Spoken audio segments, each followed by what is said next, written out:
അതിഭയങ്കരം യുദ്ധകാഹളം അതിനുപരിയായി സുദർശനചക്രം. ശുക്രാചാര്യൻ്റെ വൃദ്ധമാതാവിൻ തലയറുത്തത് വിഷ്ണുദേവനും. അസുരന്മാരെന്ന് എലികളെ പോലെ ഒളിച്ചു കഴിഞ്ഞു ആശ്രമത്തിലും. ശുക്രാചാര്യൻ്റെ ആശ്രമത്തിലെ ദുഷ്ട അസുരന്മാർ ഹിംസ കാരണം. ദേവസൈന്യമോ ദുന്ദുഭി കൊട്ടി പേരിയും മുഴക്കി ആക്രമിച്ചവരെ.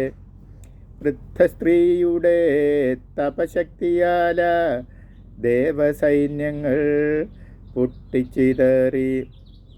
ആർത്തനാദത്താൽ നിലംപതിക്കുന്നു ദേവസൈന്യത്തിൻ ദുർഗതി കണ്ട്.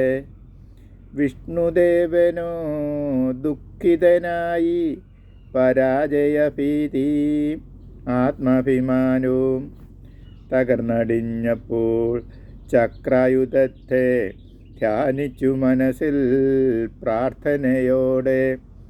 സൂര്യതേജസായി ചക്രായുധവും പ്രത്യക്ഷമായി ചൂണ്ടാണി വിരലിൽ.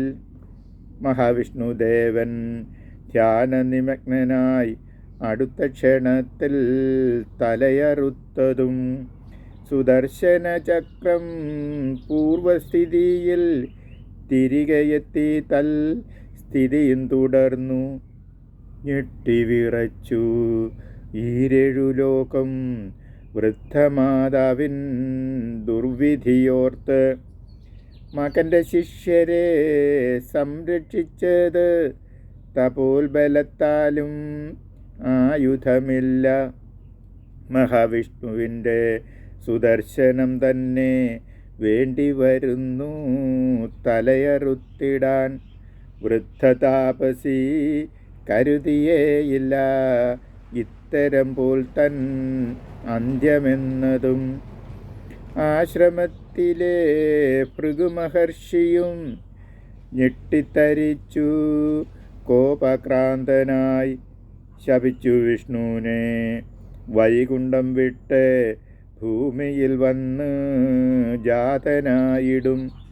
സ്ത്രീവധത്തിൻ്റെ ശാപം ഫലിച്ചു മഹാവിഷ്ണു പല അവതാരങ്ങളായി. കാലാന്തരത്തിൽ ഭൂമിയിൽ വന്നു ദശ അവതാര ജന്മമെടുത്തു. ബാക്കി ഭാഗങ്ങൾ ഒന്നൊന്നൊന്നായി വരും ദിനങ്ങളിൽ അവതരിപ്പിക്കാം. അതിഭയങ്കരം യുദ്ധകാഹളം അതിനുപരിയായി സുദർശനചക്രം. ശുക്രാചാര്യൻ്റെ വൃദ്ധമാതാവിൻ തലയറുത്തത് വിഷ്ണുദേവനും.